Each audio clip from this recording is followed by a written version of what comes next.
I have everybody's attention, please? We're about to start. I want to say welcome to everybody. Welcome to the ultimate event, this Book Bowl, and it's wonderful. We haven't been together in so long, and this is a wonderful, positive thing to be on this side of COVID. So welcome, everybody. Glad you're here.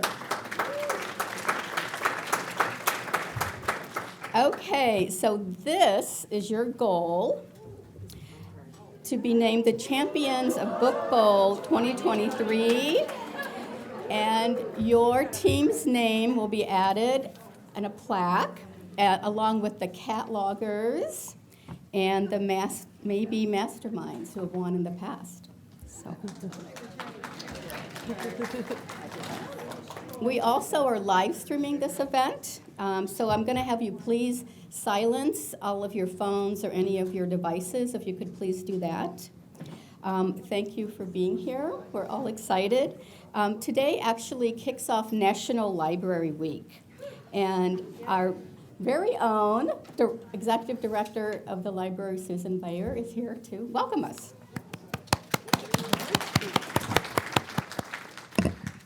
Thank you, George. This is my very first Book Bowl, and I'm so excited to be here. So I'm curious, could you raise your hand if you are a librarian, a library worker, a retired library worker? Oh, yeah. Let's give yourselves a hand, everybody. Yeah. You're going to bring the competition today. Well, it's so fitting that this is the first day of National Library Week, which celebrates our nation's libraries and promotes library use and support. So this year's theme is There's More to the Story. ACPL, as you know, is ever evolving, and it's a place for learning, reading, discovering diverse stories and experiences, and discovering new ideas. Checking out books is a huge and important and cherished part of our story, and it's part of our story, and there's also so much more. As you well know, library programming like today brings communities together for entertainment, education, and connection through book clubs, through story times, through movie nights, through crafting classes, lectures, and so much more. So we have a really robust slate of programming for National Library Week, including, and yes, the slide is up there, we have Pantsuit Politics on Wednesday night. Does anybody have a ticket for Pantsuit Politics? Awesome. I'm glad you have tickets because it is sold out. But we have authors and podcasters Beth Silvers and Sarah Stewart Holland who are going to be here Wednesday night in our theater talking about how to have more nuance and grace when it comes to having difficult political conversations, which raise your hand if you think we need more of that in this country today. Yes, yes. And if you didn't have a ticket and won't be coming in person, you can also watch it on live stream on YouTube. So tomorrow, the American Library Association will release its State of the Libraries report, and it's going to include their list of the top most challenged books of 2022, which leads up perfectly to Thursday of this week, April 27th, which is Take Action for Libraries Day.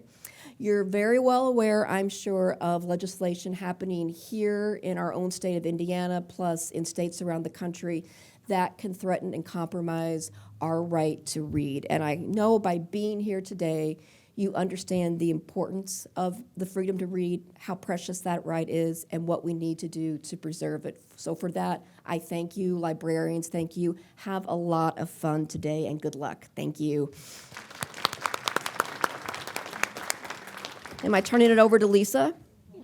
I'm turning it over to Lisa Worrell, who is a triple threat here because she is a former employee manager of our Pontiac branch, and now she is a member of our Friends of the Library Board, which we'd love to have you join, and also a member of our foundation board. So thank you, Lisa. Thank you.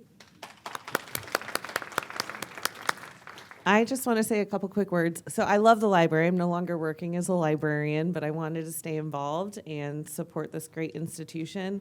One of the ways I do that is on the Friends of the Library Board, and I would just really encourage all of you, if you're not already a Friends member, to please join.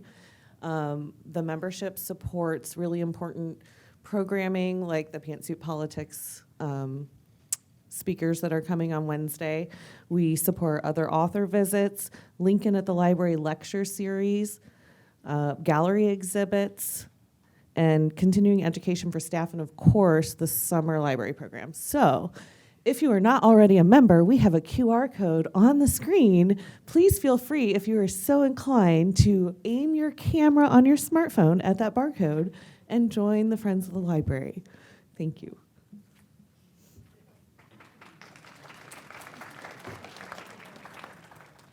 Okay, I want to welcome all of you book nerds. I want to welcome all of you. I'm going to wait till my Are we I'm going to working? welcome all of you book nerds. We have 8 categories, 10 questions per category, 2 rounds, 15-minute intermission between rounds, 40 questions per round, 1 point for every correct answer. So there's 80 possible points altogether and 1 winning team. Okay, and we're going to meet our teams in just a moment, but I just want to make sure that everybody has had a chance to enter for a door prize, because we do have some really awesome door prizes at the end. So if you have not filled out a ticket at the back table, please do so. Okay, now let's meet today's competitors. Please raise your hands and roar, or whatever you like to do, when your team name is called. Oops. Here. Okay. Just kidding. All right. So first we have no shelf control. Yay! Also, if you haven't noticed the books at the end of your table, they're all themed around your team names. Isn't that so cool? Okay. Our next team is Lord of the Blings. And I want your headband. I just want you to know. And that fur coat. Somebody had a pretty cool fur coat. Okay. Next, we have the catalogers. We also have new chapter. All right. There's a lot of old library staff in that group. Next, not old. Former. Wise former. Well, yes. Next, we have the lit ladies. We also have tomes of trivia. Small but mighty, they say. We have the not spring chickens. That's awesome. Oh my gosh. They have sound effects. We have drowning in bookmarks. We have the masterminds. Are you the most recent champ? Remember what it was. Okay, so this is awesome. All right. We have reigning champs. RAINING. We have I read a book and I liked it. And our last team is We So Lit. Great, clever names, you guys. Now we need to we have some rules, so we have to tell you the rules. Okay. Answers will only be accepted via the dry erase board. No smartphones or smart devices. So right now it's time to put your phones in the phone jail, which is those gray tubs at the end of your table. If for Yes. some reason you need to keep your phone handy because you have a small child at home, I totally get it. Just if you need to use your phone, you'll be asked to step out into the hallway and not to return until the next question. Yes.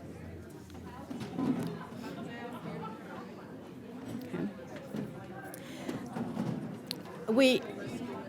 We also expect no cheating, and I'm sure no one here would even dream of that. And all tiebreakers will be decided with special questions. All right.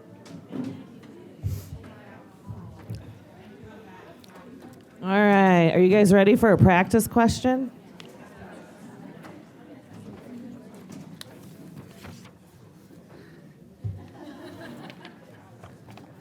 So each question will be read out loud and projected onto the screens. Your team will have 15 seconds to write your answer after the question has been read out loud. Remaining time is shown at the bottom of the screen. Correct spelling is not required. Answer challenges are permitted. Alert your scorekeeper. So what we're going to do, we're going to read the question, and your team is going to work to come up with the answer and write it on your whiteboard.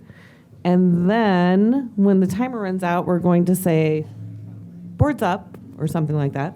And you're going to show your answer to the scorekeeper in your area. Scorekeepers are wearing these awesome BookBowl shirts. Okay?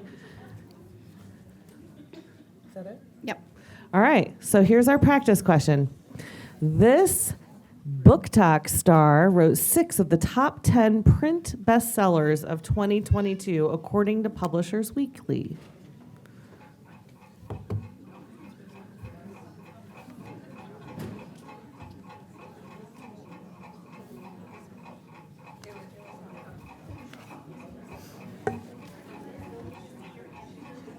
All right, dry erase boards up. Make sure your scorekeeper can see your answer.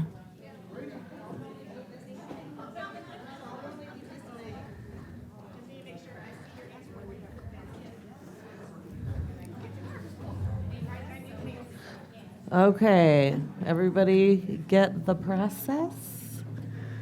And the answer is Colleen Hoover.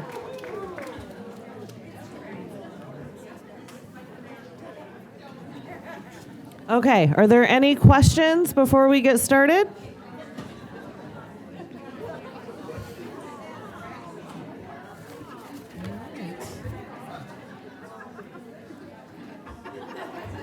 If anybody needs a replacement marker at any time, you can alert your scorekeeper.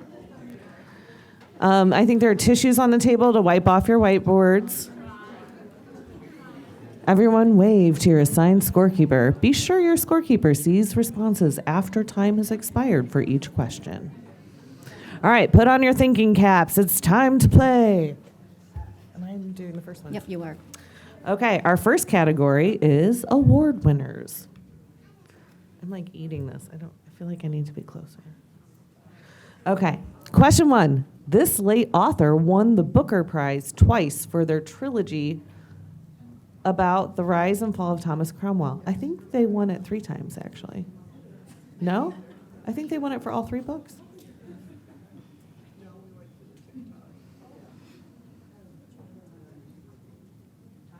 Timer. Oh, wait, no. Sorry, timer. Yeah.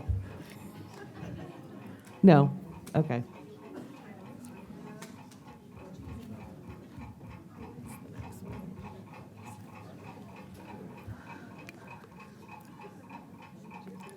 Okay, boards up. Show your scorekeeper. Boards up, boards up. Raise them high. Okay, and the answer is Hilary Mantel. Did everybody raise up their scores? Yeah, Okay. yeah. This will be a pause, I guess, a longer pause than I thought when we. We're good. All right, the next question. Are we ready for the next question? This picture book by Jason Chin and Andrea Wang won the 2022 Caldecott Medal and was also selected as a Newbery Honor Book.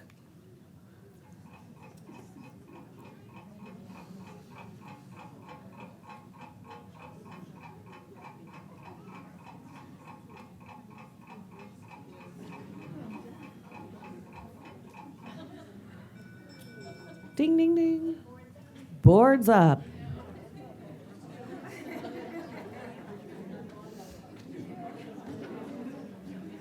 Everybody got their boards up? Show their scorekeepers.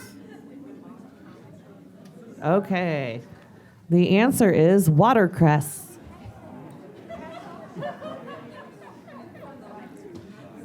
All right, next question. The Pulitzer Prize was first awarded in what year? There's a lot going on this year, by the way.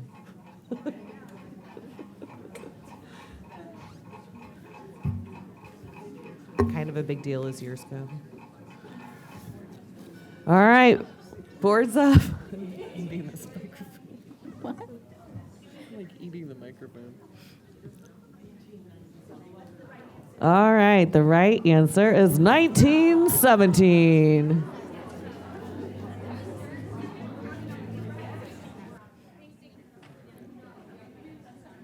All right, our next question. The Swedish Academy received much criticism for their chosen honoree for the 2016 Nobel Prize for Literature. Name this winner. We will need both the first and last name.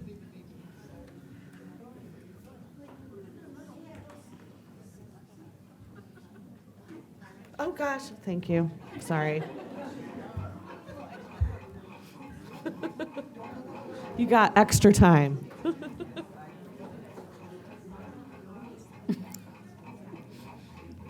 I just.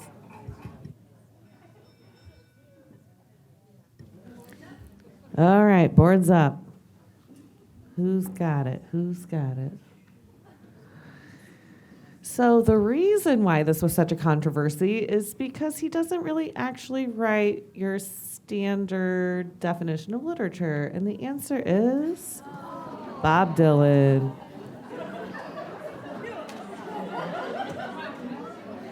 Oops. All right, next question. I'm a little crazy with this clicker. Okay, this award, first presented in 1996, is named after the New York Public Library's first Latina librarian and honors books that portray, affirm, and celebrate the Latino cultural experience.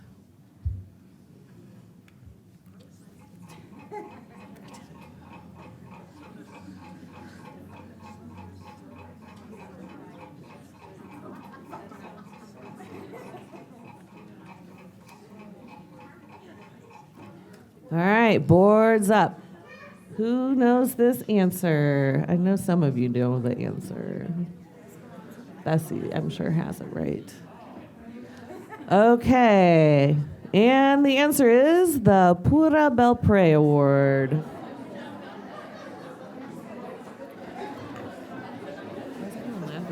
I don't know.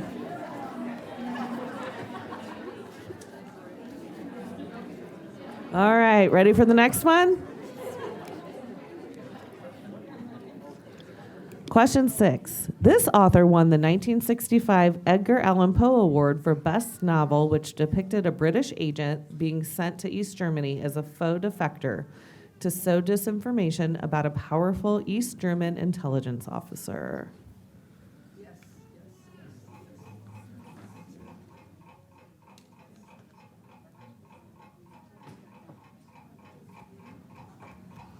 Who do you think of when you think of spy thrillers?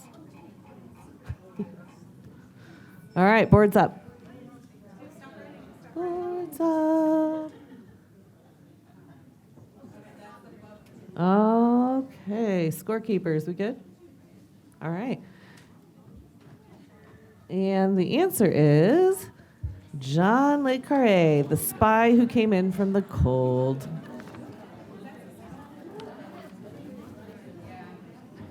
All right, 3 more questions in this category. Question number 7. This collaboration between Matt de la Pena and Christian Robinson is one of the only picture books to win the Newbery Award. Newbery's mostly older, not picture books. So, timer.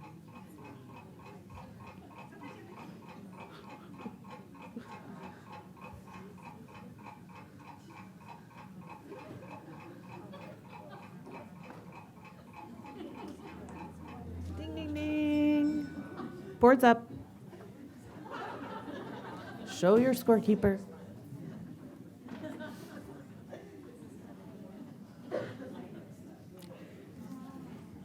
All right, we good? Okay. You guys get your boards up faster than I can even look over that way. All right, the answer is Last Stop on Market Street.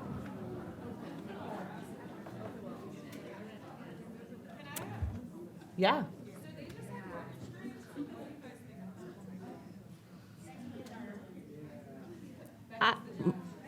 Oh, Becky's the judge. Becky, if some, does she? I say no, but Yeah, all right, it's a go. All right, next question. Oh, this is the one that I was thinking of, actually, that won all three. Each title of the Broken Earth trilogy earned a Hugo Award for this author. Winning the award made this author the first author to win 3 consecutive years, as well as the first author to win for all 3 novels in a trilogy.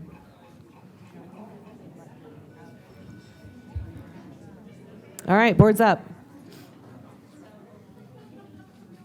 Also, Hugo Gernsback, for whom the Hugo Award is named, has a crater on the moon named after him, just FYI.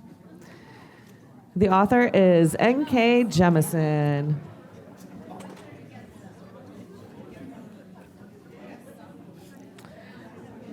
All right, question number 9. This illustrator and author has the distinction of winning the most Caldecott Awards and Caldecott Honors combined.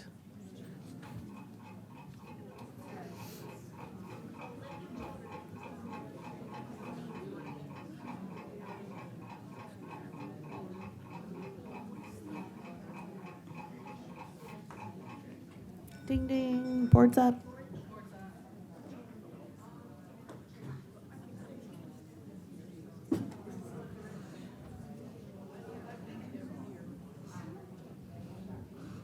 All right, everybody ready? All right, the answer is Marcia Brown, who wrote, among other things, Stone Soup.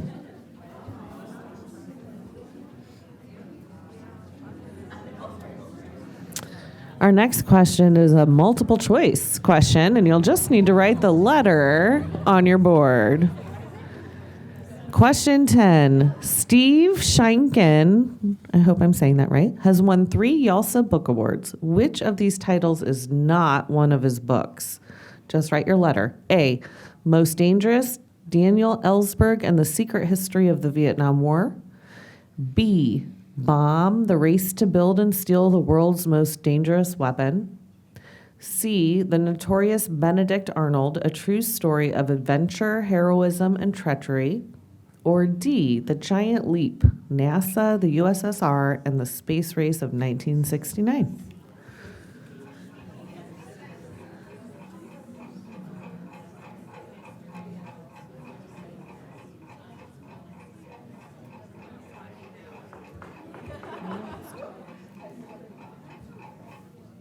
Boards up.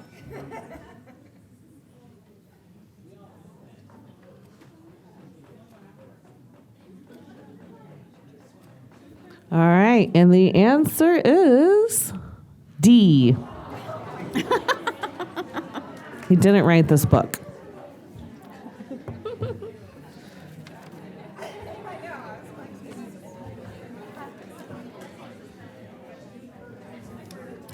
Okay, so if you didn't do that good in that category, there's plenty of other categories, and the next one is graphic novels. Okay. And the first question, who is the only graphic novel to ever win a Pulitzer Prize? Or what is the only graphic novel?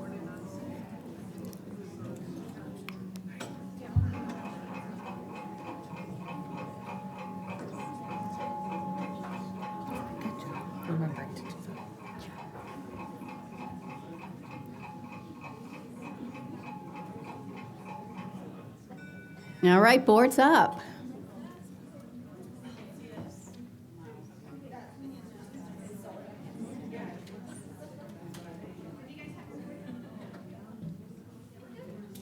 Okay, the answer, mouse.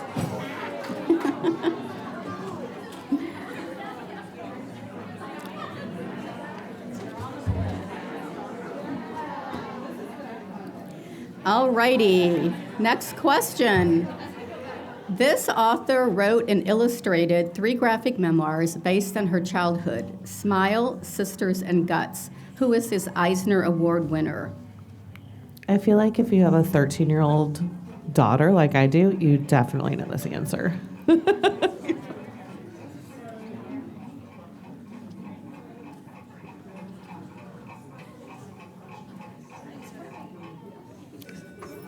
All righty, board's up. I think we have a 13-year-old who actually has the answer on their board. Good And job. the answer is Raina Tuckemeyer.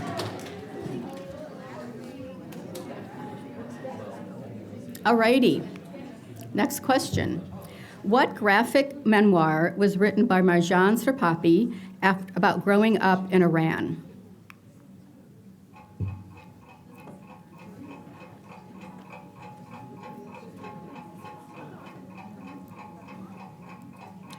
They also made a movie out of this. Okay, board's up. Okay, the answer is Persepolis. Which podcast is covering that book next? Really? Okay, next question.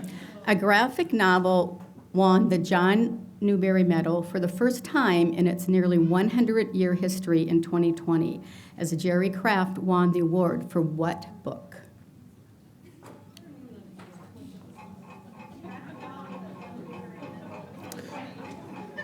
First graphic novel to win the Newbery Medal.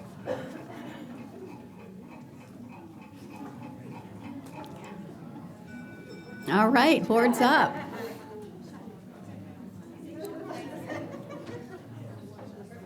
And the answer, New Kid.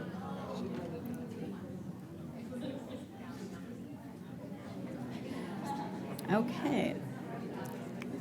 Question 15. What graphic memoir by a non-binary author won the 2020 ALA Alex Award and became one of the most challenged and banned books in the USA in 2021?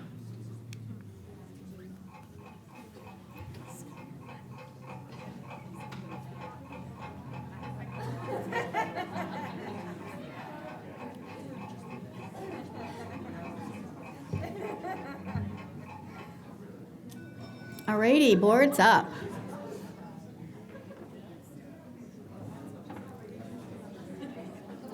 And the answer is, whoops, Don't look. Don't peek. Gender Queer, a memoir.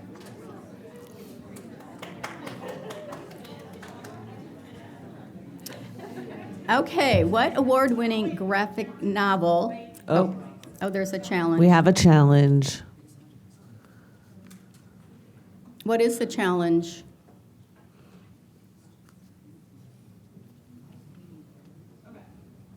It was one of the groups just had queer, but they decided that they have to accept gender. All right. Queer was a good guess. Yeah, very good guess. Question 16. What award-winning graphic novel by Jean Wen Yang features 3 intertwining stories about Chinese American identity?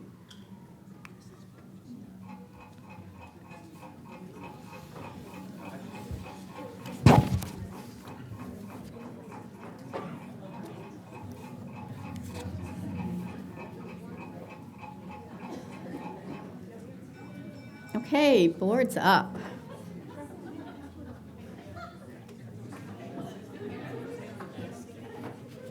Okay. And the answer, American-born Chinese. We found one that Bessie didn't know.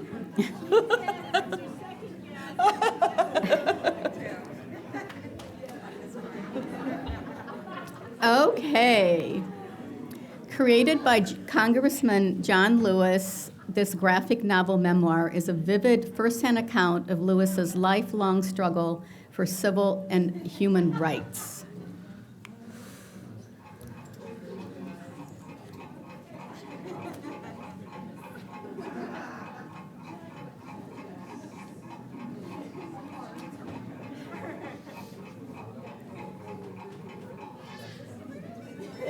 All righty, board's up for the scorekeepers. And the answer? March.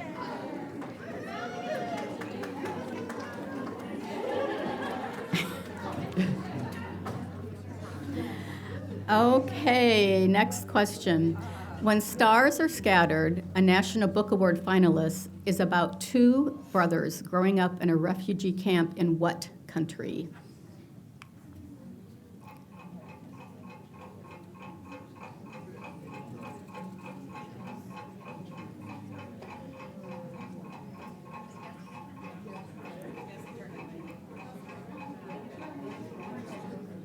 Alrighty, board's up.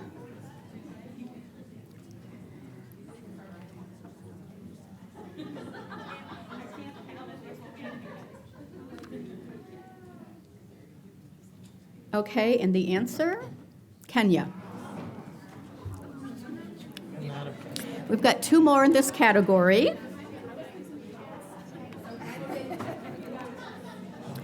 Author Nathan Hale, using his historic namesake, teaches readers about some of the strangest and lesser-known truths of American history through this graphic series. Sounds fun. We should check this out.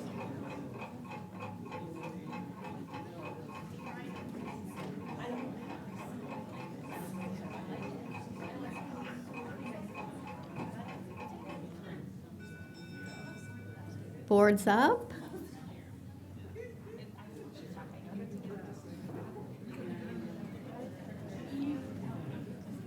Okay. And the answer, Hazardous Tales.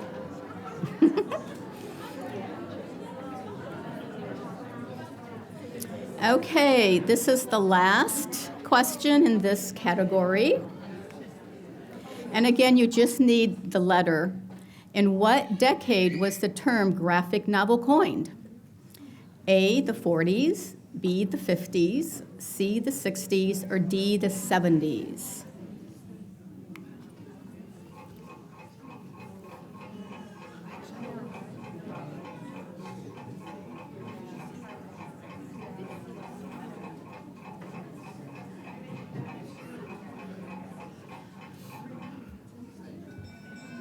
Boards up.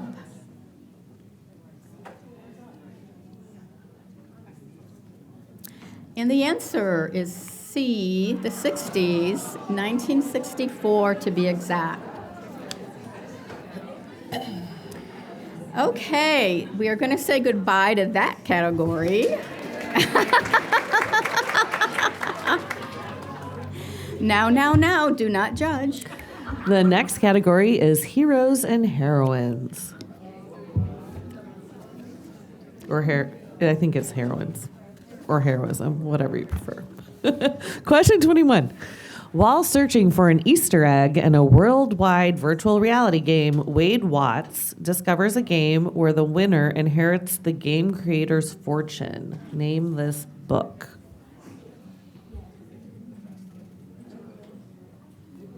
Oh, gosh darn it. Clickety click.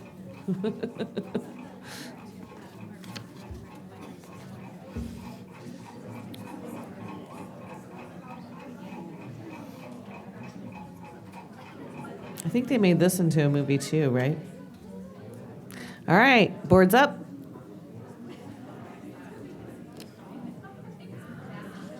And the answer is Ready Player One.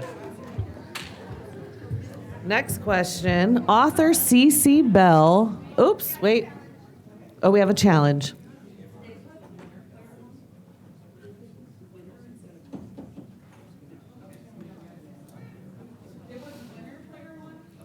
All right, we had a small challenge on the wording, and we've resolved that. So now we'll go on to the next question. Author C.C. Bell won a Newbery Award for this book about a deaf rabbit who sees her hearing aid as a superpower. My kids loved this book.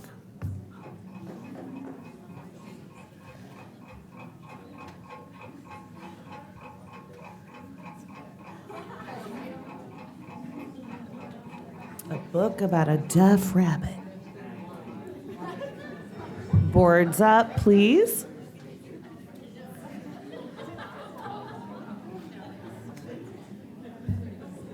All righty, and the answer is El Defo.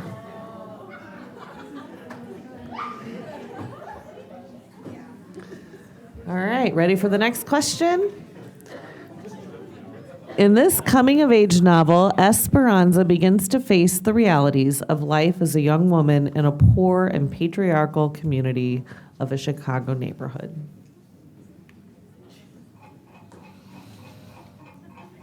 Aren't they all patriarchal? Yeah. Patriarchy.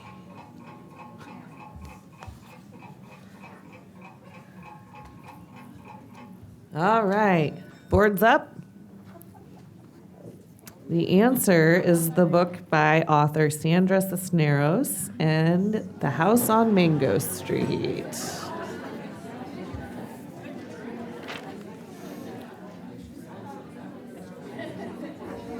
And how many people are saying you should have listened to me at your table, huh? All right, we have a challenge. Oh, a challenge.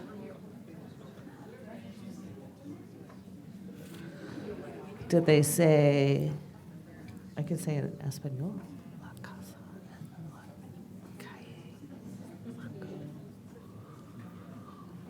Yeah, All so right. what was the challenge?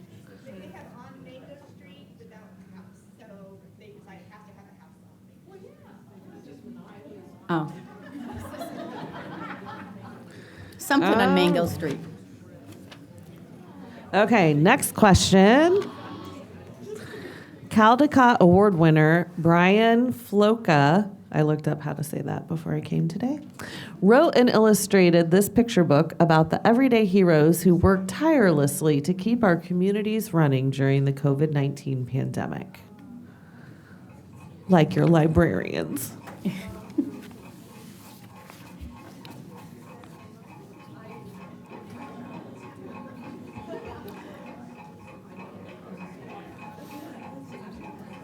All right, boards up.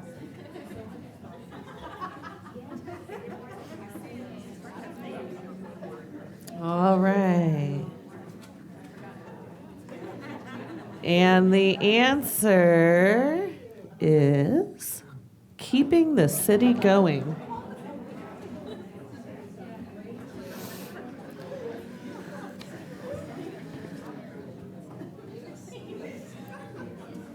All righty. Next question. Celie finds strength and self-worth with the help of her two companions in this novel that was later adapted into both a film and a musical. Celie is probably the key word here.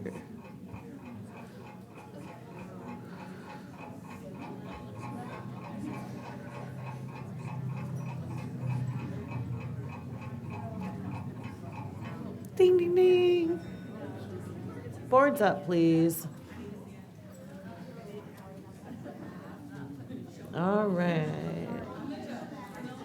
And the answer is The Color Purple.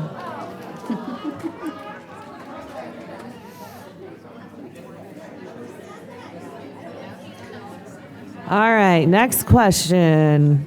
This Secret Service agent has served His Majesty and lived twice in this best-selling series.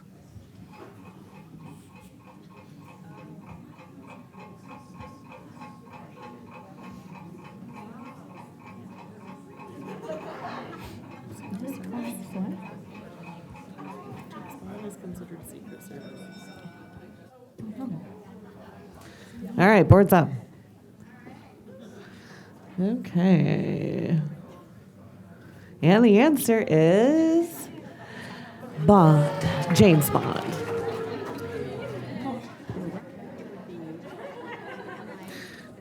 Am I- Secret Service, is that what James Bond, is that what he was considered? Or was I it don't know. the MI, MI. M5 something? I don't know. Is that what it is? Is it? Okay. All right. Right. Like it's like FBI and CIA. Okay. But I didn't know it was called Secret Service. But thank you. It has been confirmed. Next question. In this classic novel, the nameless narrator is a powerful speaker and stays true to his identity in his attempt to fuel the Black movement in Harlem.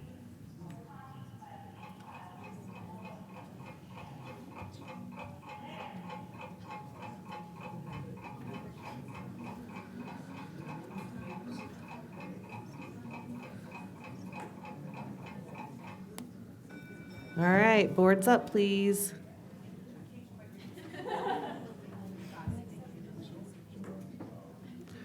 All right, and the answer is Invisible Man by Ralph Ellison.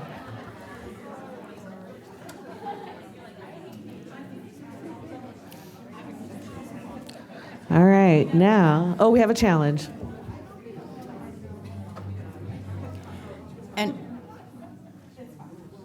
All right, challenge accepted. oh, Oh, yeah.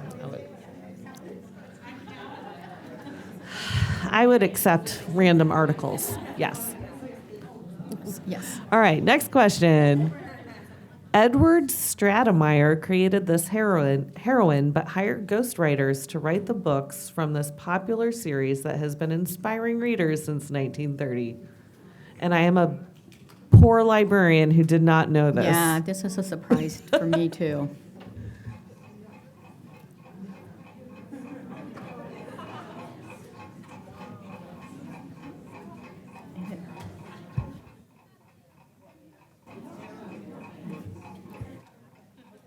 No.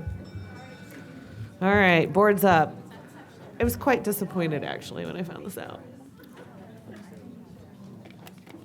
All right. And the answer is Nancy Drew. Who knew? Raise your hand if you already knew this. But I mean, you probably, yeah. Yep. All right, next question. 2 questions left in this category. This series of books by Shannon and Dean Hale and Lei Wen Pham is about a superhero who dresses in a particular color.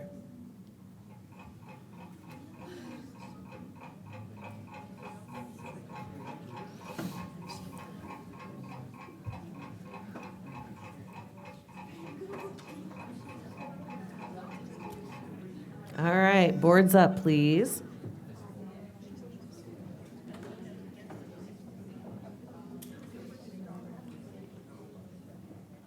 All right, and the answer is The Princess in Black.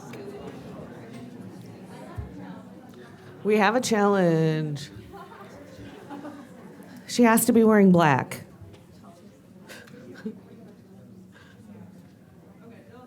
All right, challenge accepted. Princess Black. Yeah, just missed a preposition. No big deal. All right, next question. This next question, I think, is a real book nerd question in my mind. I know there are some people in here who will get this, I'm sure. Gandalf was known by many names. Which of these is not one of them? Write your letter on the board. A, Mithrandir. B, Grey Pilgrim. C, Elsar. Or D, Olorin. And you might have to really be a book nerd because I did read all 3 of these books and I've seen all the movies and I still didn't know this answer. I mean, I didn't remember a detail like this. Put the letter that is not one of his nicknames. All right, boards up. Those were some fun times. Yeah. Okay, and the answer is C.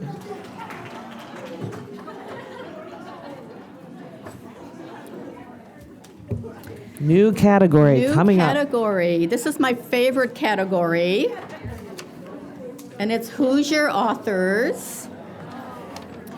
After this category, we will take a break. So everybody, If you're in Indiana, you're a Hoosier, so let's see if you know about Hoosier authors. First question in Hoosier authors. Hoosiers can likely call Shiloh the middle grade fiction book about a poor beloved beagle showing up on their elementary school reading list. But did you know the author hails from Anderson? Who is this author?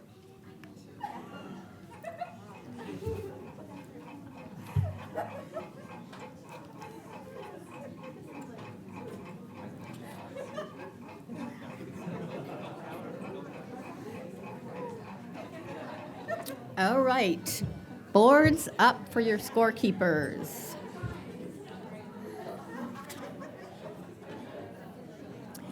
And the answer, Phyllis Reynolds Naylor.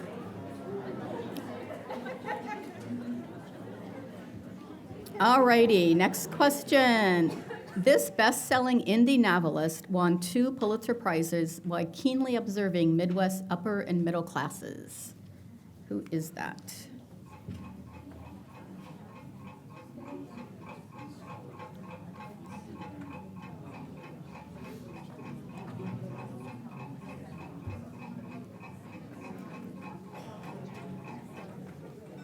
Okay, board's up.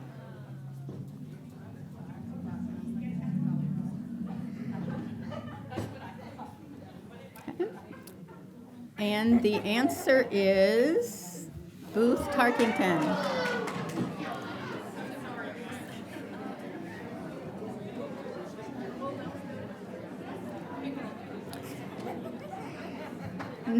Next, Hoosier author question is, which Indiana author's books are set in a Quaker community in Harmony, Indiana?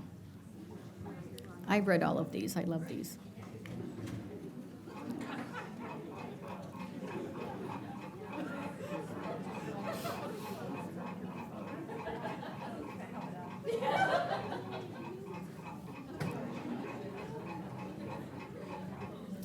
Alrighty, boards up. And the answer is Philip Gully.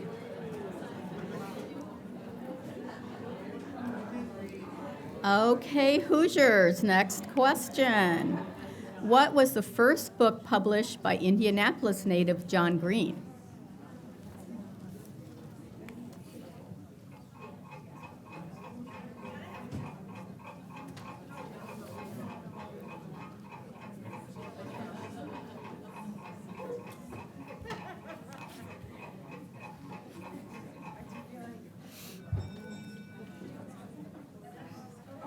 Boards up. Boards up.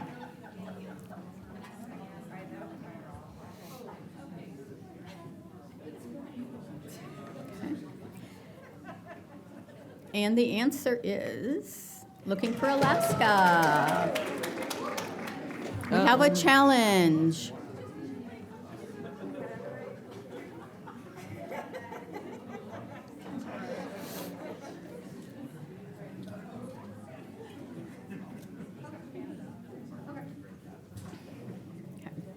It's also streaming online right now. Looking for last? Next question. Somebody's Daughter, released in 2021, made the New York Times bestseller list and is written by Fort Wayne native. We will need first and last name for this one. Because there's another Fort Wayne native with the same last name who also had a best-selling book in the same year.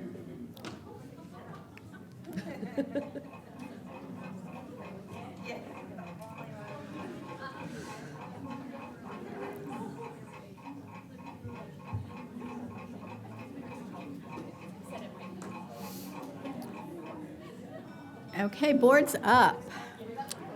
Boards up. This author visited the library. FYI.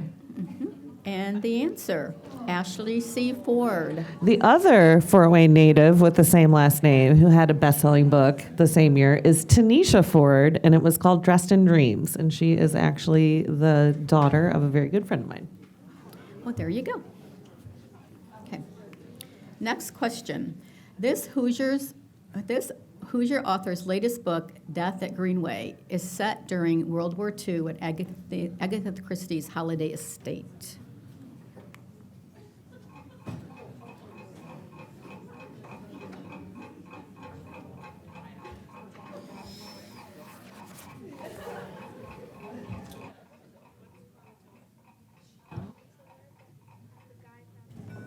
Okay, put your boards up, everybody.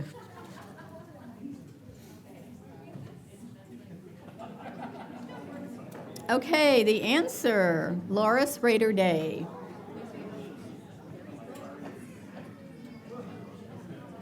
And actually, she presented a Mystery Writer 101 class at ACPL during our author fair one year. Next question.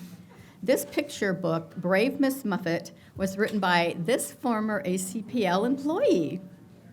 Who just recently did a whole series of programs at the library. Yeah. This author is a treasure.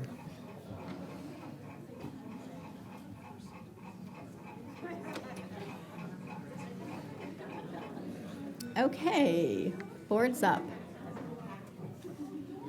Okay. Okay. And the answer, the wonderful Dory Graham. And there she is presenting.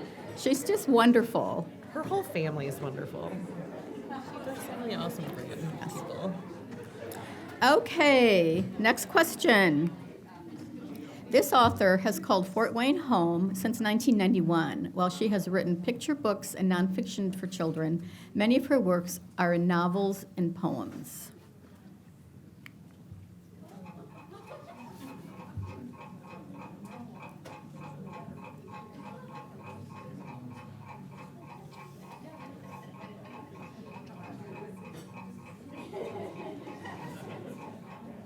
Okay, boards up.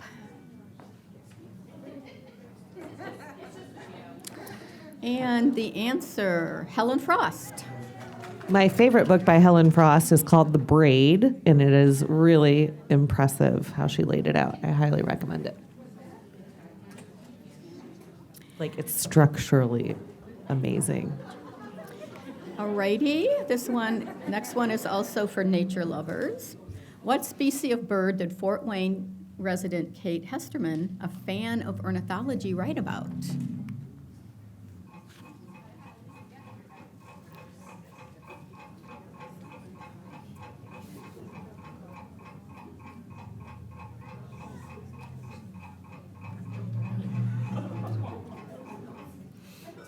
Okay, boards up.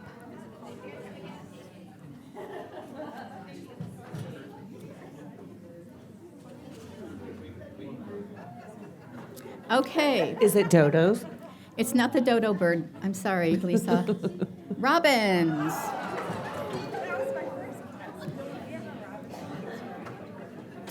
Okay, one more question in Hoosier authors, and it's also a multiple choice. So just write your letter that you choose on Which your board. book by Kurt Vonnegut was not adapted into a movie? Slaughterhouse-Five, Breakfast of Champions, A Man Without a Country, or Slapstick? A, B, C, or D, which not, so put the one that was not adapted. The only Vonnegut book I've read is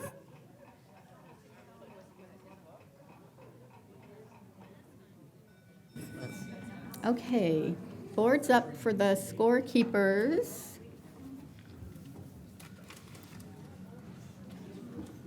And the answer, A Man Without a Country.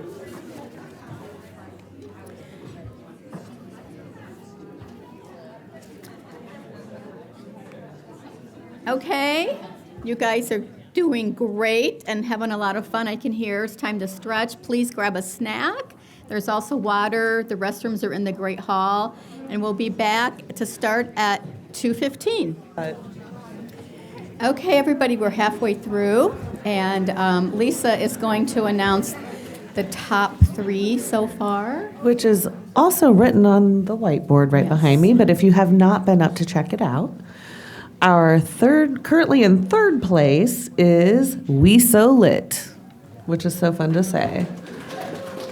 Currently in second place is the team, The Catalogers. The Catalogers. I love your headbands. Okay, and then in first place, New Chapter.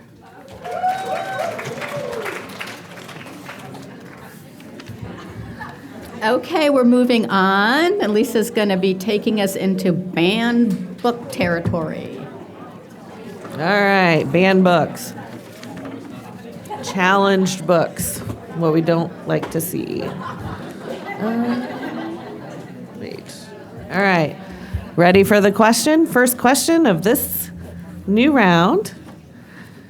All right, this book, set in 1941, tells the story of a girl and how she is consistently regarded as ugly due to her mannerisms and dark skin, which then develop into an inferiority complex. This book has frequently been challenged in the U.S. since 1990.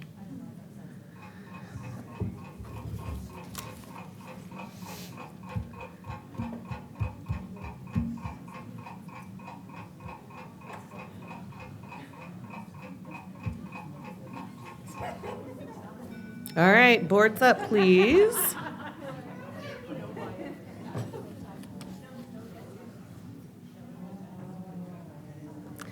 And the answer is The Bluest Eye. All right. Next question. The widely challenged book that was published in 2005 called And Tango Makes Three by Peter Parnell was about what animal? Oops.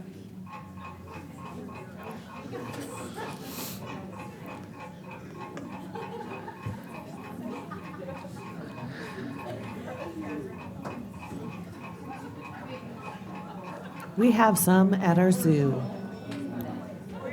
All right, boards up. Did you get this right? The answer is penguins.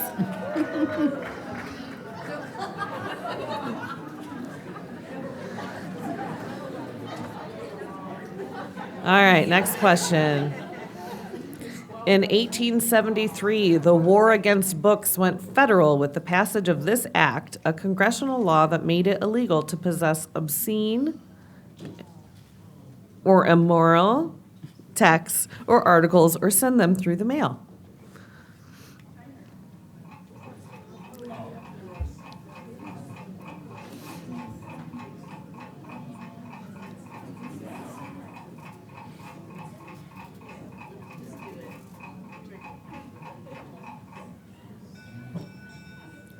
All right, boards up, please.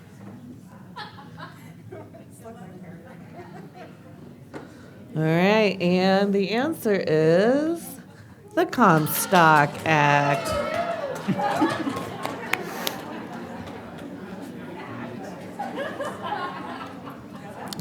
All right, next question. This LGBTQ inclusive children's picture book tells the story of a former vice president's pet rabbit. It was written to deride the vice president's controversial anti-LGBTQ views.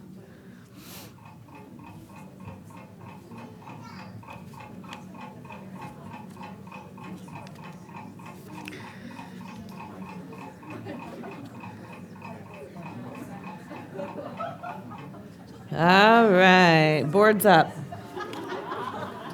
This book is kind of a parody of a series of books written by the vice president's daughter, right? Well, former vice president's daughter. No? Yeah, there was a series of books. Not this one. I said this is a parody of. Yeah. Okay. And the answer is A Day in the Life of Marlon Bundo. And we will accept the answer is correct if you just have the name Marlon Bundo, but you have to have Marlon Bundo.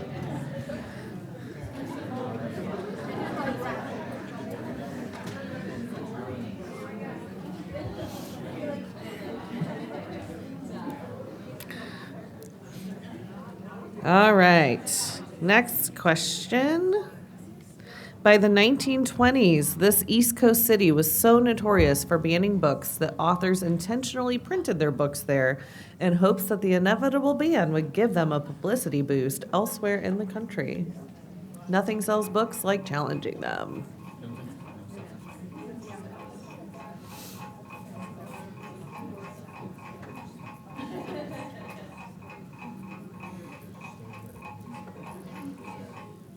All right, boards up, please.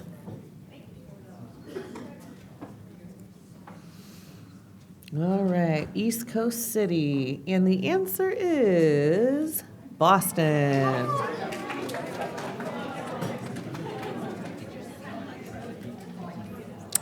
All right, question 46. Alex Gino's book, George, was reported as the most challenged book in 2020. In 2021, the book was republished with a new title. Name this new title.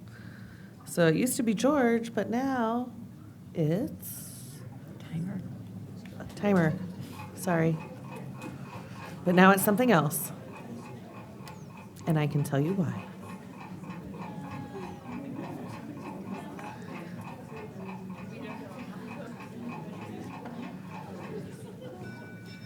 Ding, ding, ding. Boards up. This book was first published in 2015 as George, but the answer is it was republished in 2021 with the title Melissa because George was the character's dead name.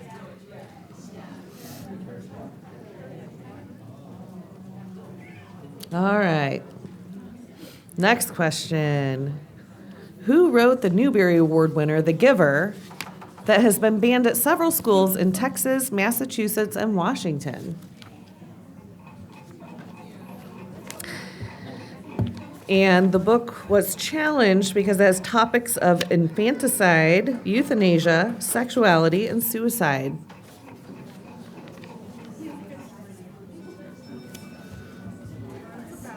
All right. Boards up. And the answer is Lois Lowry.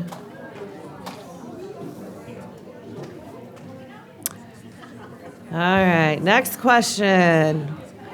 Another good one. What 1988 novel caused major political controversy and was banned in Pakistan, Indonesia, and Iran, among other countries?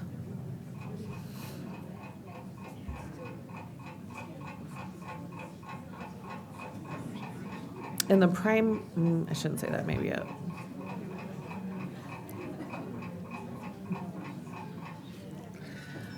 Boards up, please.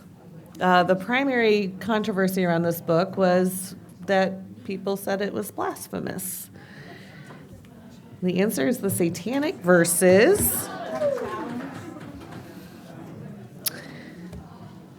Ayatollah Khomeini issued a fatwa calling for the death of the author. Christopher Hitchens considered the fatwa that was issued to be the opening shot in a culture war on freedom. Salman Rushdie, yes. And all right. Next question. This popular middle grade series was the #1 most banned between 2000 and 2009.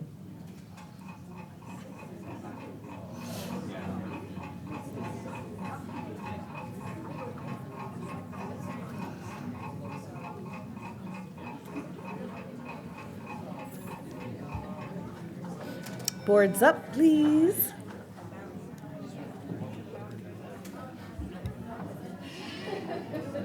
All right, the answer, Harry Potter.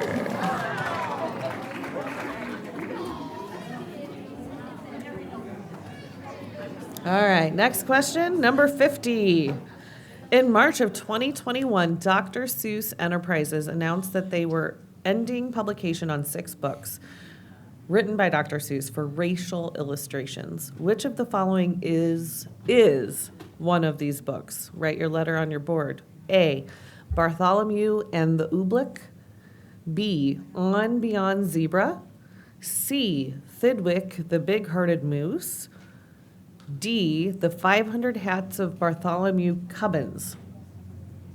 So which one is a book that ended publication?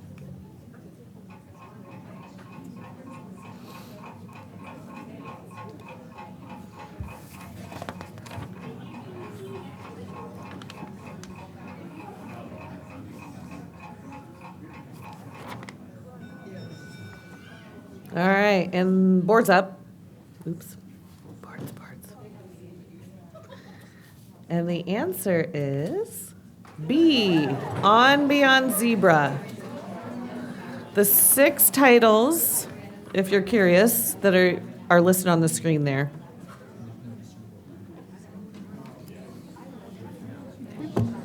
Alrighty, our next category is page to screen. And these are books that were made into movies or television programs. Alrighty, the first one.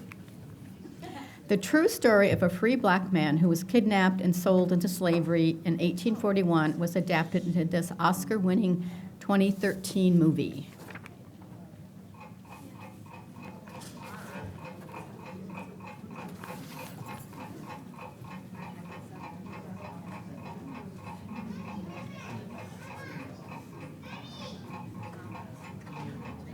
All right, boards up, please.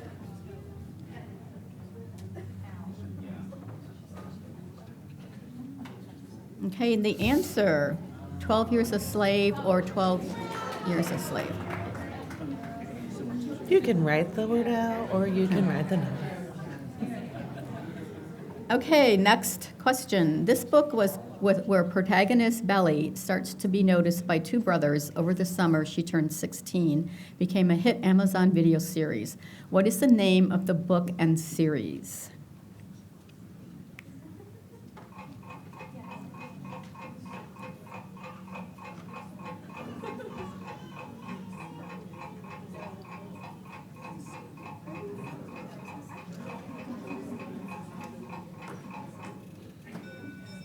Okay, boards up.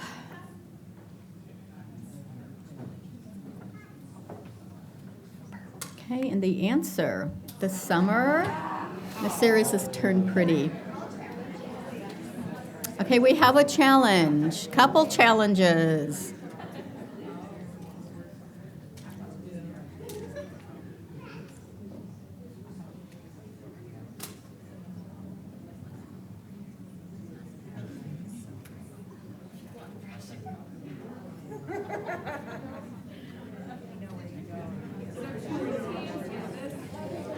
That was what Bushworth was, but they put the year I turned pretty, and we're gonna accept it. Okay. An ambitious high schooler wants to be student body president, but is sabotaged by her teacher in this book to movie adaptation of Tom Peratti's novel.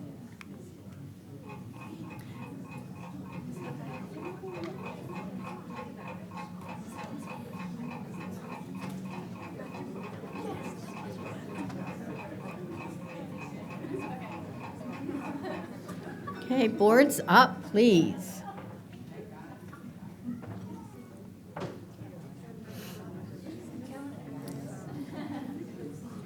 And the answer is election.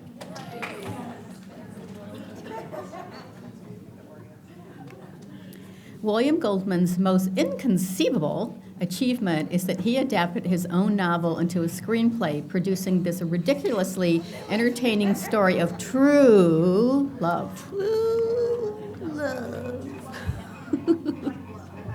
True love. Whoa. Can't do it. True love.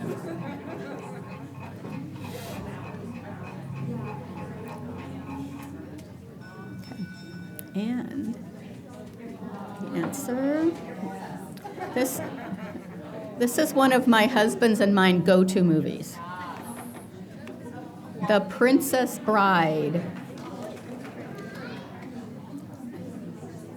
Okay. Hidden Figures tells the true story of mathematicians and literal computers Katherine Johnson, Dorothy Vaughan, and Mary Jackson, who worked on the U.S. space program. Who is the author?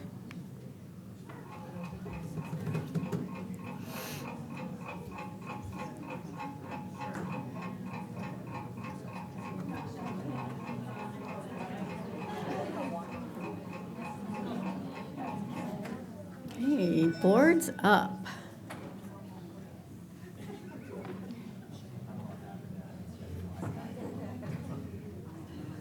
Okay, Margot Lee Shetterly is the author. Okay. Based on the French novel Les Transpicales, this 2013 film tells the story of a revolution on the train where humanity's remnants live after a second ice age.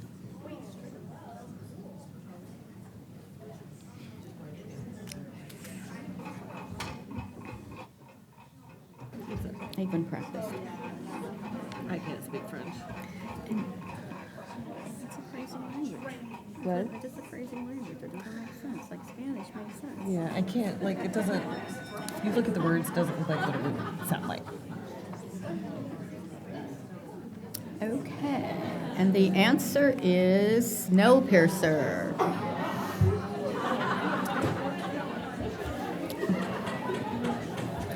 Do we have a challenge?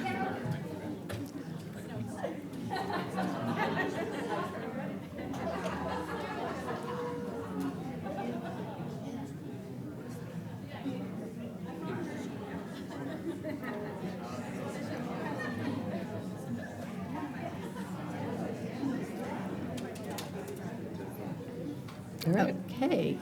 Joe Goldberg proves time after time that he would do anything for love by taking out anyone that stands in his way in this book to TV show adaptation.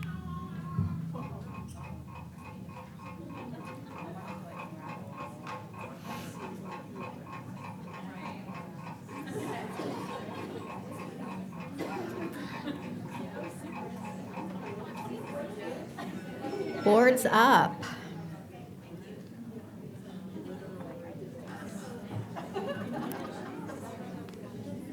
And the answer, you. I keep thinking about watching that. I haven't. I've never seen that. Okay, question 57. Wait, oops, wrong way, sorry. 58. yep. Inspired by Eddie Wang's memoir, this book to TV show follows the Wang family as they move from Washington, D.C. to Orlando, Florida in search of this American dream.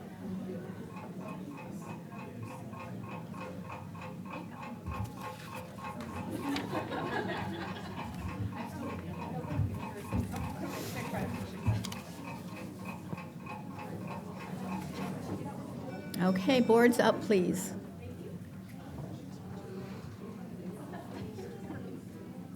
Okay, the answer, fresh off the boat.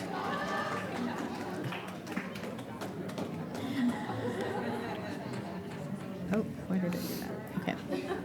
What Newbery Medal and National Book Award winner was made into a movie starring Sigourney Weaver as a warden of a juvenile detention facility? One of my favorite books and movies.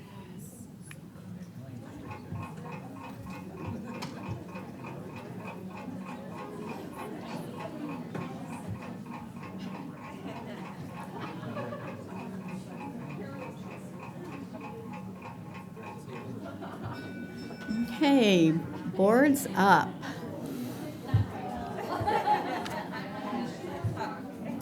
And the answer is holes.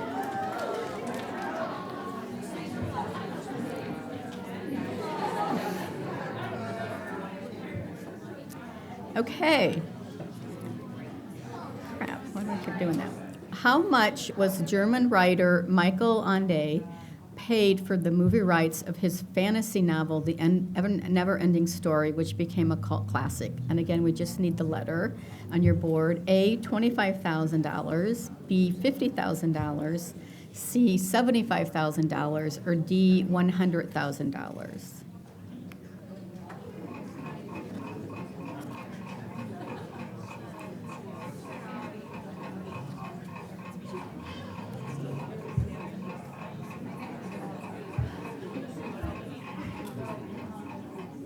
And the answer, board's up.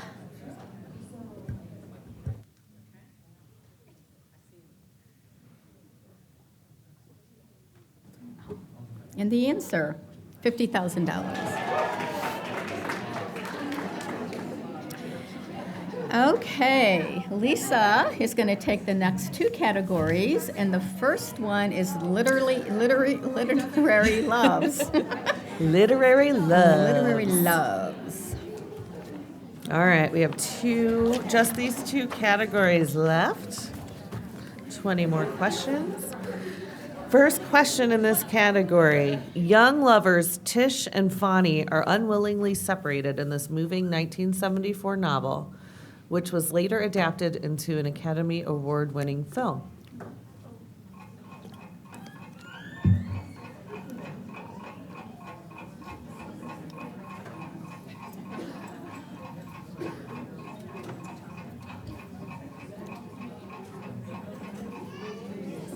All right, boards up. Oops. And the answer is If Beale Street Could Talk.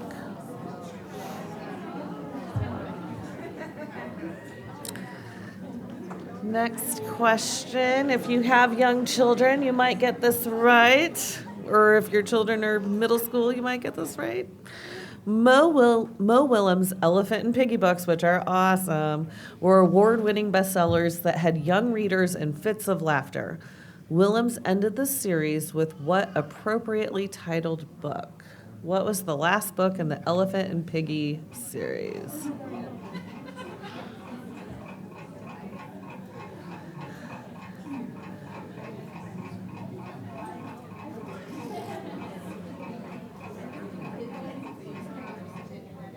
Boards up, please.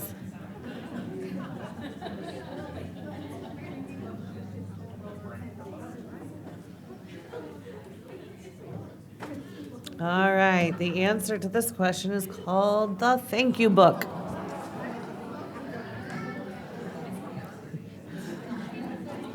All right, next question. Which novel is centered around Florentino Arisa's obsession with Fermina Daza?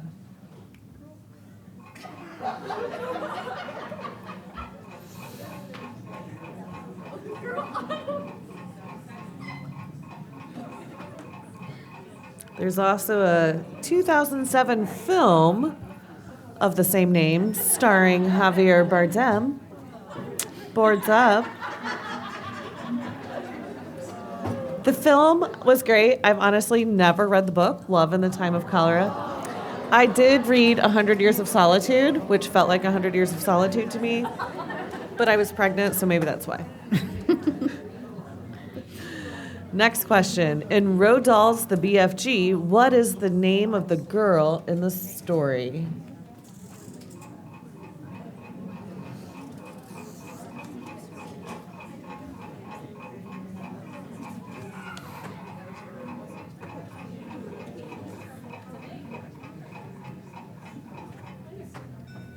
Boards up.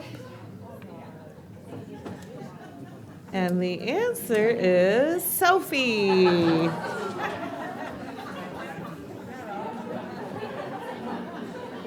All right, next question. In this often banned book, an upper-class woman falls in love with her groundskeeper. What is the name of this book? There's also a movie on Netflix right now.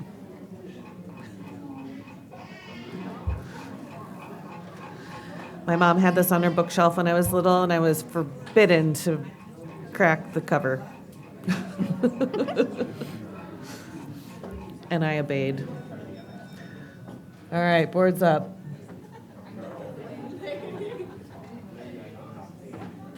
And the answer is Lady Chatterley's Lover.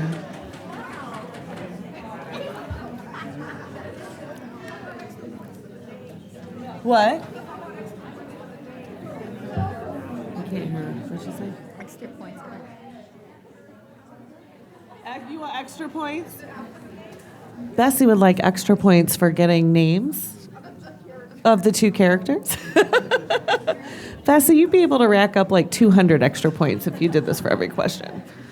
For those of you who don't know, Bessie's brain is like an encyclopedia of knowledge about books. All right. Next question. Adam Rubin published a picture book in 2012 telling readers just how much dragons love this particular food. But be careful not to put jalapenos on them.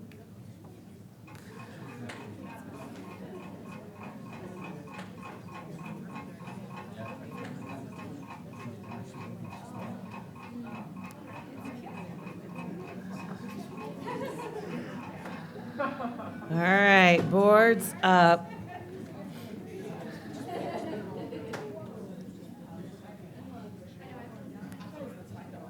All right, and the answer is tacos. Dragons love tacos.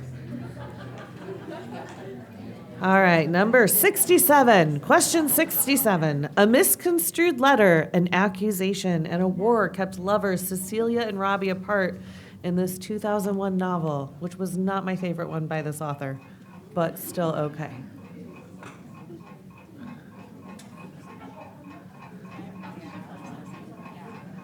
There's a movie. Ding, ding, boards up. All right, the answer to this question is atonement. If you want a good Ian McEwan book, my favorite personally is Sweet Tooth. All right, which author depicted Emma, the character whose appeal is particularly noted by her neighbor and brother-in-law, Mr. Knightley?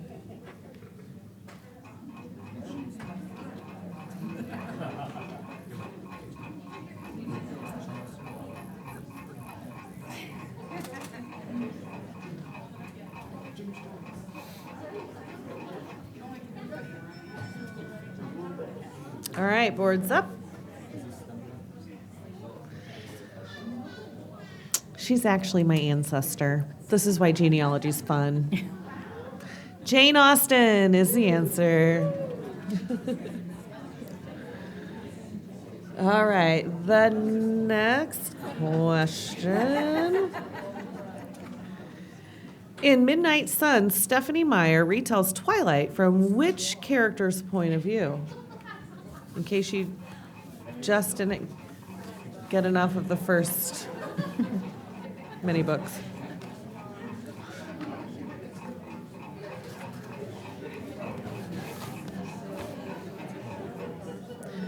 All right, boards up.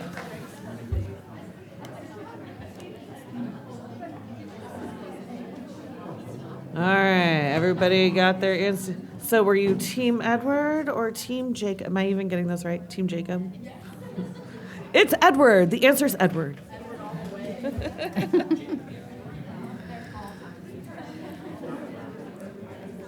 All right, the children's classic book. Oh, one of my favorites.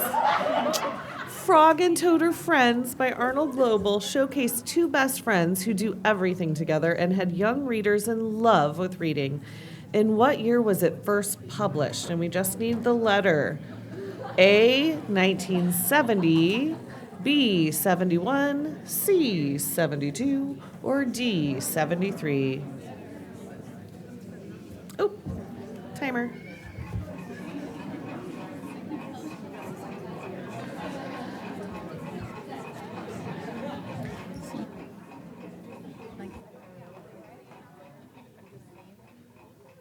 Spread out.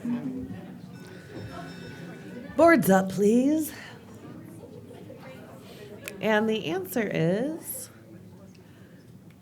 1970, letter A.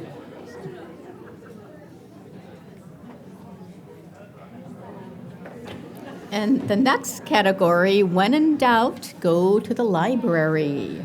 And I'm going to read these questions also because George has to talk after we're Yes, done for a long time. and you're the librarian. That's why too. Yeah.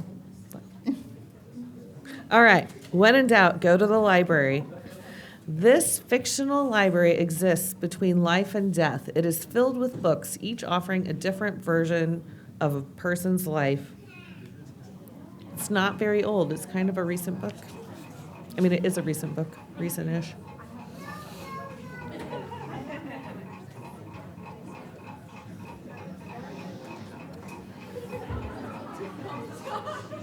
Ding, ding, ding. Board's up. And the answer is The Midnight Library.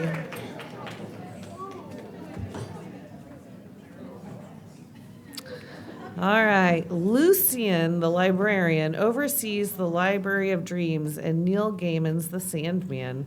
What does the library contain?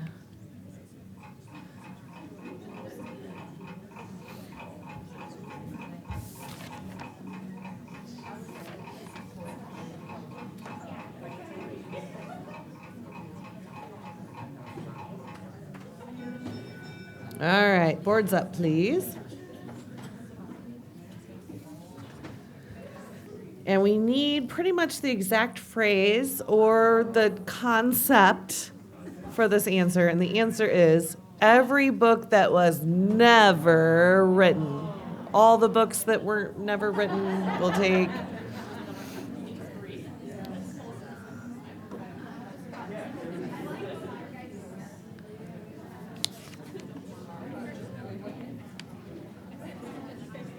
All right. In a well-read children's book, 12 children spend the night in a library only to be locked in once morning dawns. The children must solve puzzles to escape what library?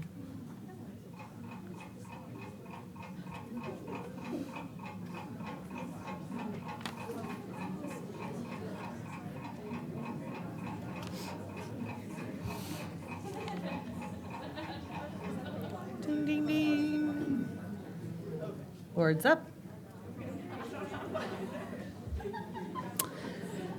All right, Mr. Lemoncello's library.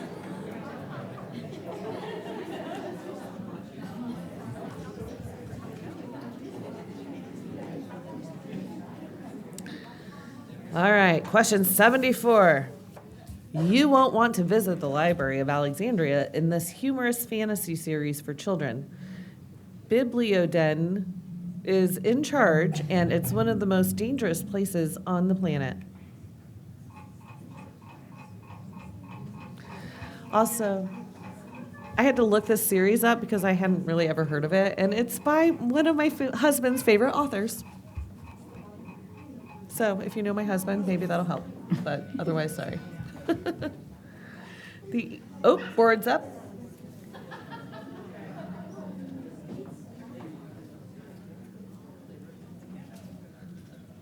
All right.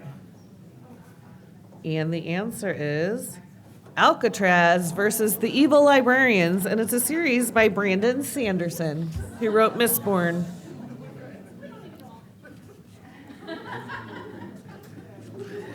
All right, next question. In Rita Hayworth and the Shawshank Redemption, who was the original librarian at the prison?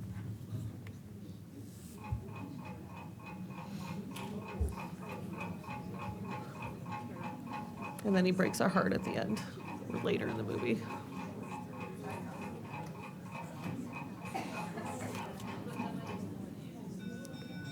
All right, boards up. I've never read the book. I've only watched the movie, sorry.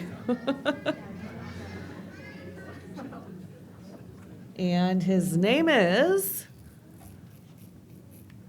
Brooks Hatlin.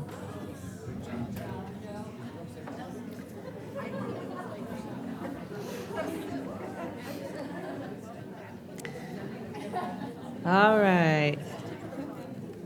In the Invisible Library series, librarians have created a unique resource which allows them to temporarily alter reality. What is this resource called?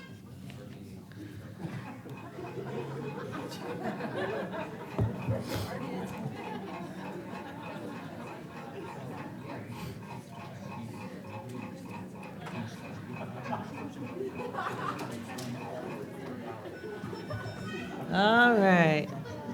Show your answers to your scorekeepers, please.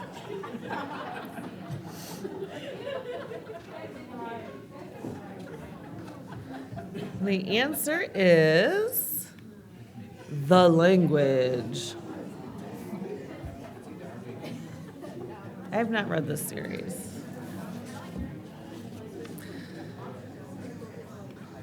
All right, on what planet can we find all species library of linguistics and culture?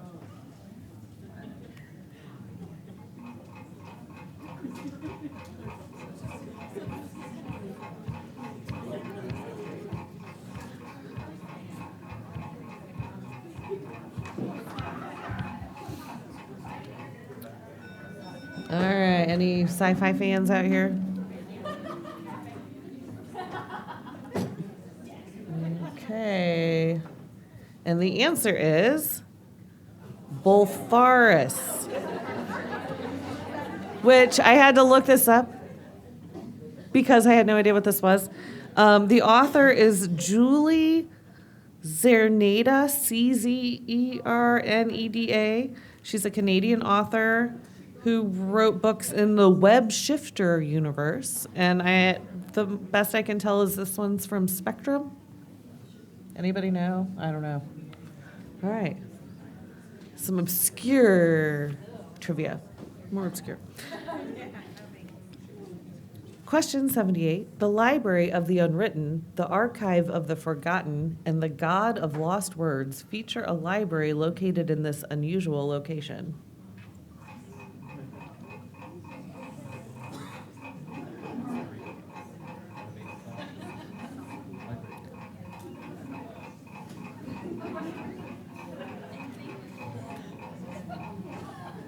Ding, ding, ding. Board's up. All right. This answer is hell. And this is from a trilogy called Hell's Library by A.J. Hackworth. It's a fantasy trilogy. Who said the quote, "When in doubt, go to the library" in the Harry Potter series? My kindred spirit. Timer, thank you. I'm glad you guys are all like giving me clues to hit the timer button.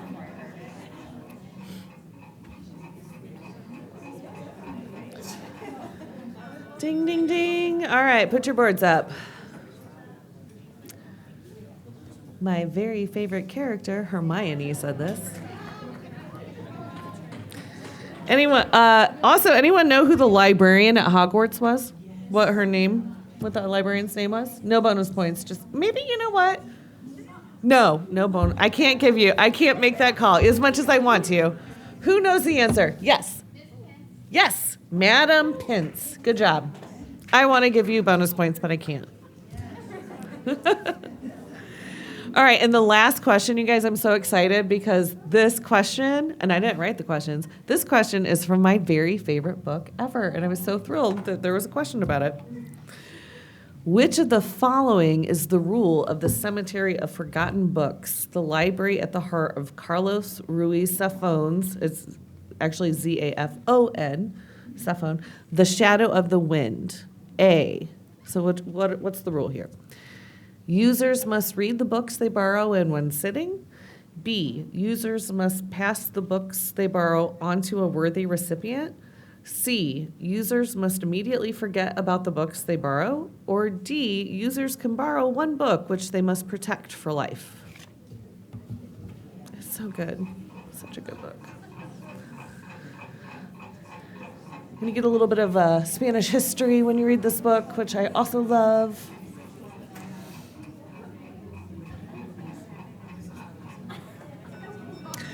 All right, board's up.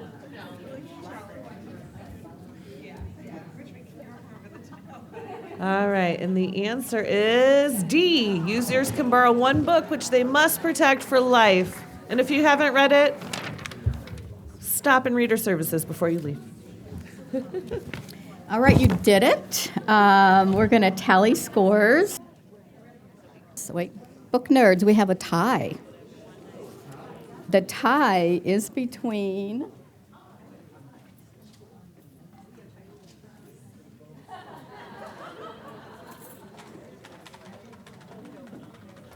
So the tie is between the catloggers and We So Lit.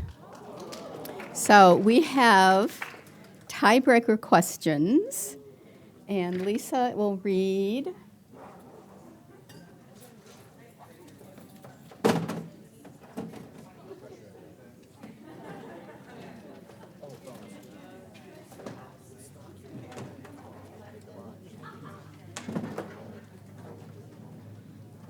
Okay, so our two teams, ready for your question?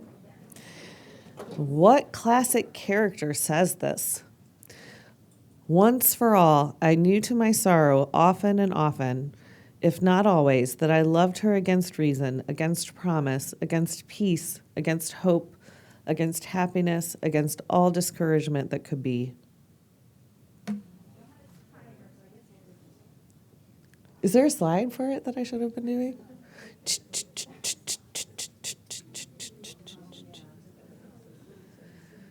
Hold your boards up when you have it. I'm watching the clock. You've got 20 seconds. Sure. Which classic character, so we need the character's name, said this following quote? Once for all, I knew to my sorrow often and often, if not always, that I loved her against reason, against promise, against peace, against hope, against happiness, against all discouragement that could be.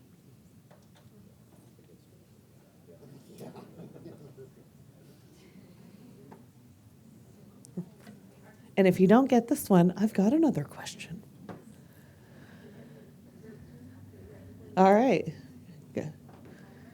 Answers. Did either team get the answer correct? The answer is Pip from Great Expectations. These ladies knew. Not surprised. All right, so our next tiebreaker question, which we're going to move on to. Yeah. It is. It is like sudden death. Now, the next question, we're going to take whichever team gets closer to the right answer. So one of you will win. All right. According to the American Library Association, how many book challenges were accounted for in 2021? Write the number. How many book challenges did ALA keep track of? 2022. It says 2021. In 2021. Did yours say 20? Yeah. Do do do do do do do do do do do do do do do. Yeah.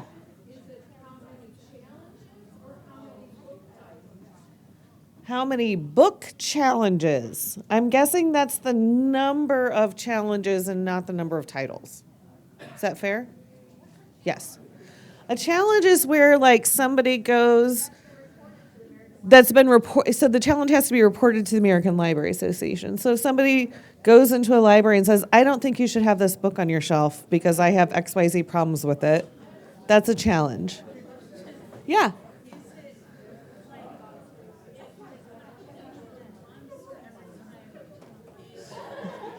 I don't know because I didn't write the questions, but my belief is that this is the number. It's not a number of titles. It's how many actual challenges. Yeah. Is that fair? Is that right? Yeah.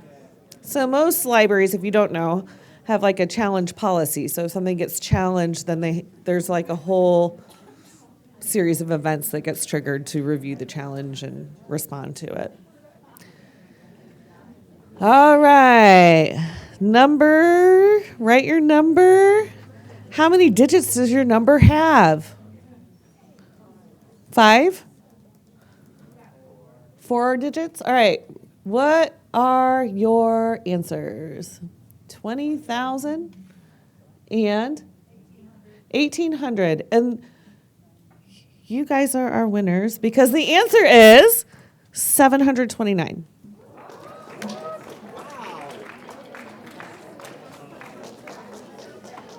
Is that not right? Oh, wait.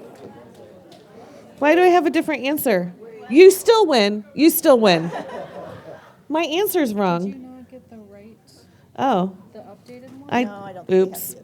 Okay, so we also have the numbers for 2022. That was 2021.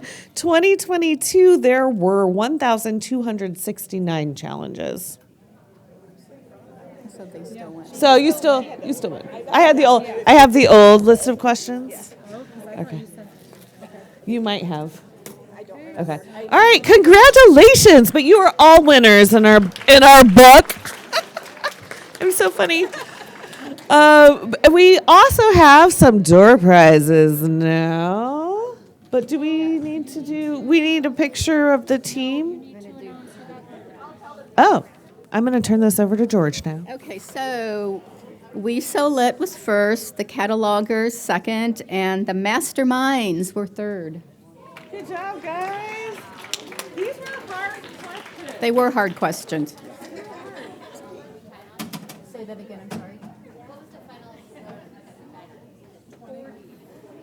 Yeah. Okay, we have door prizes.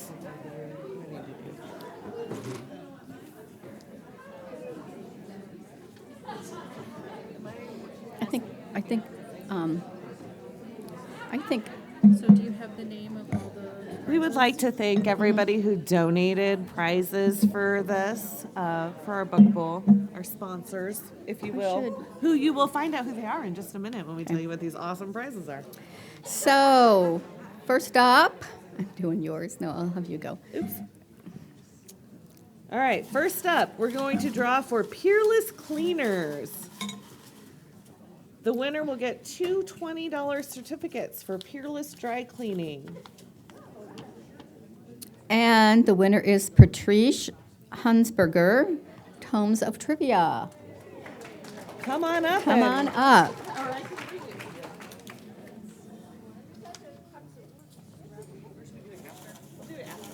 Okay. All right.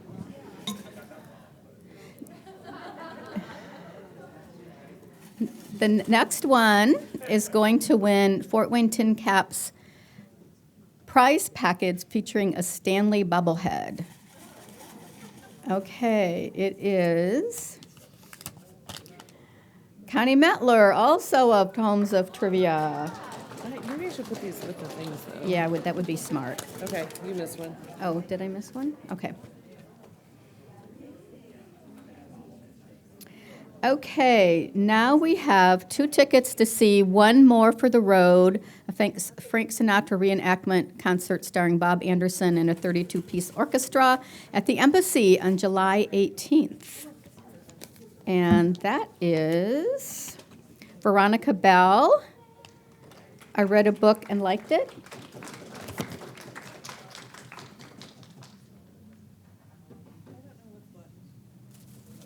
What was the bobblehead one?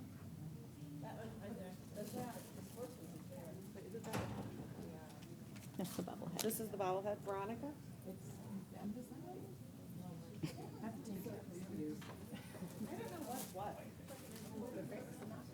Nancy, we need your assistance.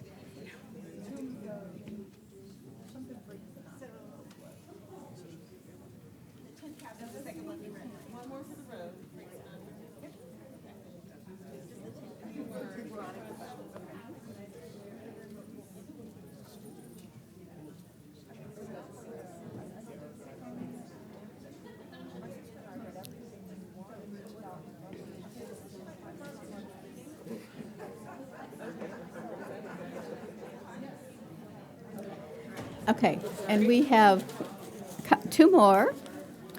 Winner of the Visit Fort Wayne prize package featuring Bridges of Fort Wayne calendar.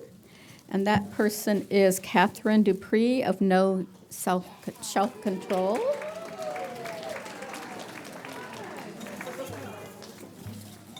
And this one, it's I would love this one. I might swipe it.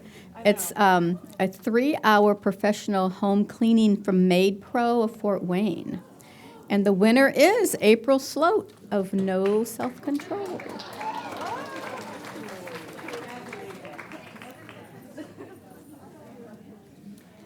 Okay, so.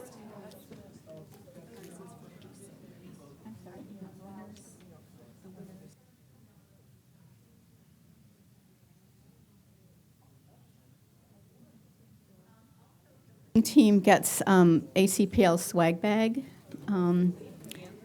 And, oh, I thought, okay, and, what is that? I'm sorry.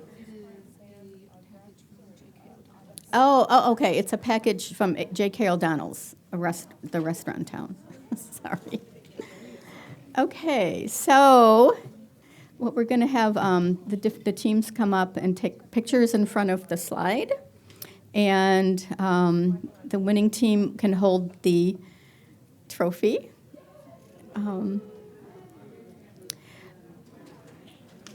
Yes. So thank you, everybody, for coming.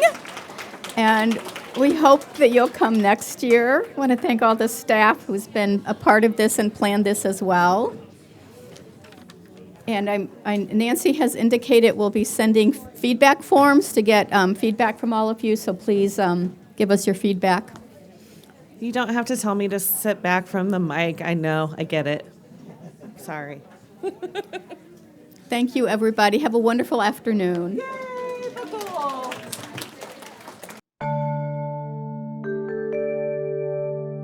Production facilities provided by Access Fort Wayne.